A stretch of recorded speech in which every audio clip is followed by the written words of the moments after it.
Saturday evening baseball as East meets West. The Brewster Whitecaps make the trip to Cotuit to take on the Kettleers.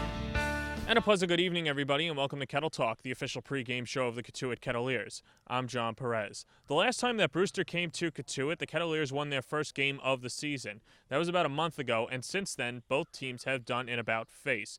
The Kettleers are playing better as of late. They're 6-2-1 in their last 9. They played a nail-biter against Wareham last night, and let's take a look at the highlights.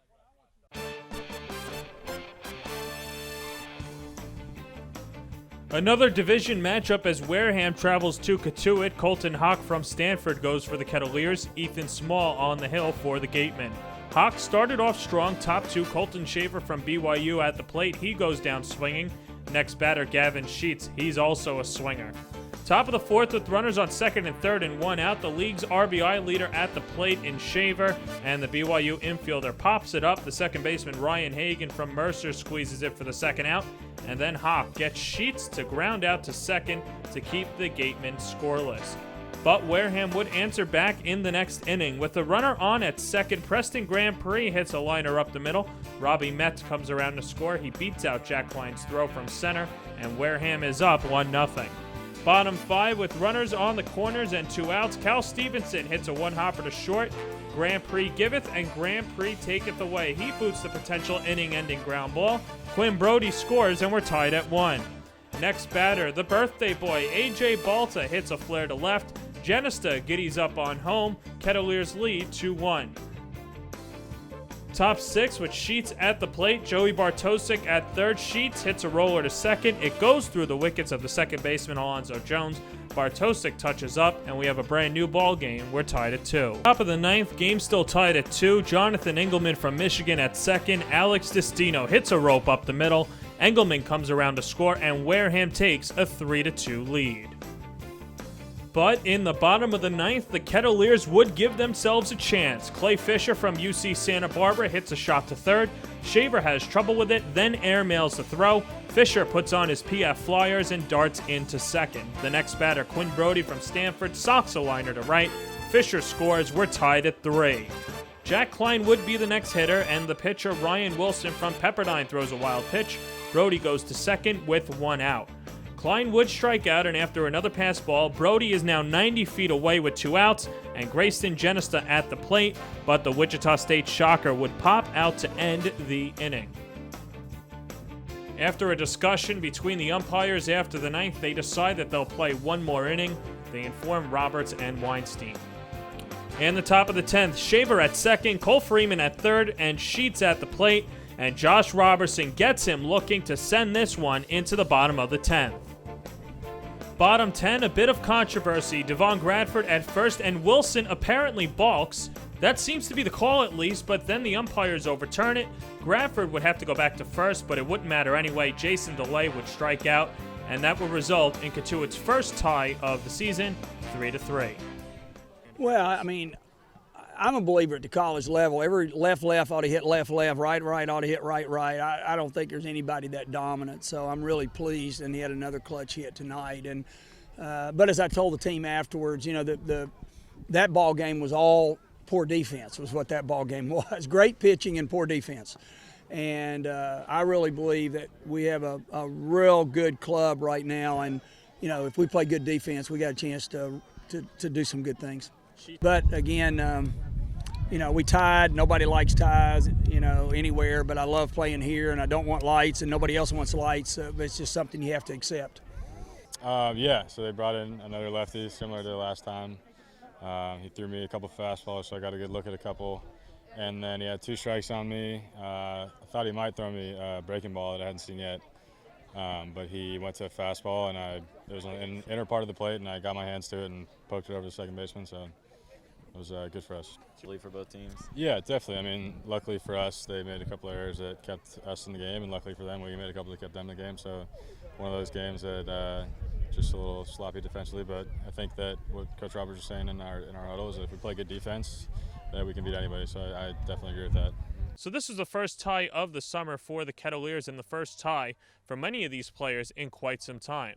They were asked about it after the game, and here's what Ryan Rigby and Quinn Brody had to say about it. Yeah, it's weird. I haven't tied a baseball game since probably Little League or something. I don't know. It's definitely weird, but it's better than a loss. We pick up a point, so it's good that we got at least 1 point. Oh yeah, I did not like that at all. But oh well, it wasn't a loss, it wasn't a win, but whatever. We just got to come out, try to win every day. So. Here's what happened in the league last night. Chatham scored a run in the top of the third. Then in the bottom of the inning, Brewster got back-to-back RBI singles from Bryce Jordan and Nicholas Dunn to give them a 2-1 lead, and the Whitecaps wouldn't relinquish it. Hunter Martin from Tennessee had another solid outing, 6 innings, 4 hits, and a run. 5 walks, though, but 3 strikeouts. Yarmouth Dennis sweeps the home-and-home against Orleans. Ethan Paul from Vanderbilt, 1 for 4, but that won a grand slam, his second of the year.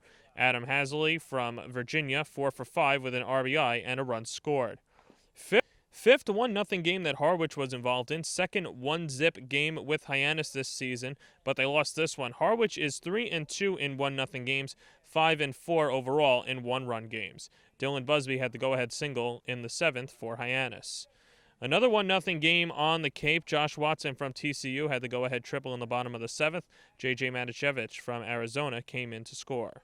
So here are the standings. Harwich with a 2-game lead in the East. Orleans at 500. Brewster off a win is 10-14. Falmouth the top dog in the West. Wareham-born Hyannis and Cotuit rounded out.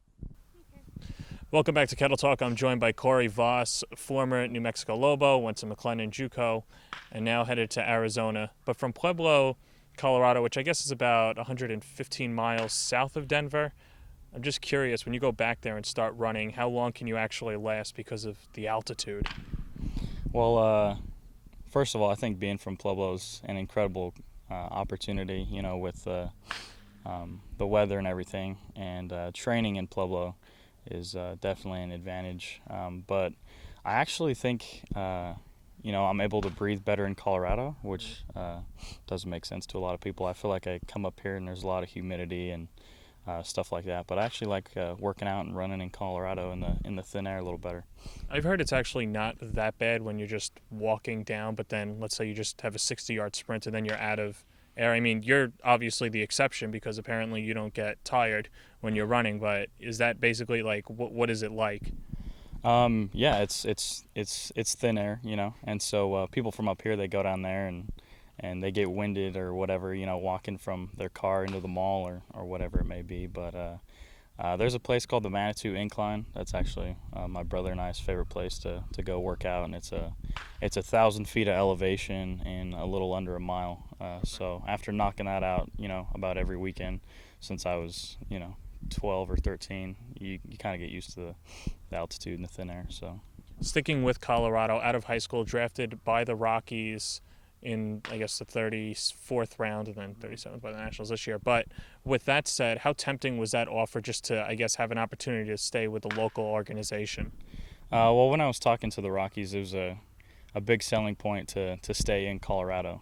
You know, it's a dream to play for your home state, you know. And I told them that I wanted to be the next Colorado kid to play for the Rockies and stay and play in front of my family. So, you know, it was a little later than I would have liked. That's why I went to college. But it was definitely a very exciting opportunity to get drafted by your home state. You make the trip south to New Mexico, which is now actually even further, 5 hours down, and then decide to transfer. How would you describe your time in New Mexico and what led to you wanting to transfer? New Mexico was an incredible opportunity. Probably one of the best years of my life. I feel like I took my level of play to the next level, and I think that being at UNM made me, you know, a better person, a better baseball player. I was recruited by a guy named Dan Spencer. He was the catching and pitching coach there at UNM. He decided to leave. He got another job at Washington State, and I just felt like if I wanted to continue to develop behind the plate, that I needed to go find a place that I could do that at. And McLennan kind of filled that role with their great coaching staff there. So then after McLennan, you get a call from Jay Johnson, who just took the job at Arizona, I'm assuming, and, you know, Arizona not too shabby this year, only lost in the, you know, final round in Game 3. But what's that phone call like, and how did he sell you on Arizona? Well, when I decided to leave New Mexico, I had no idea that he even left Nevada. So it was probably a couple weeks into the summer when after I left UNM, and Cal actually texted me and said, "Hey, I left Nevada. I heard you left UNM." And I was kind of freaking out. I said, "Hey, why did you leave Nevada?" And he said, "Oh, well, Coach Johnson got the job at Arizona."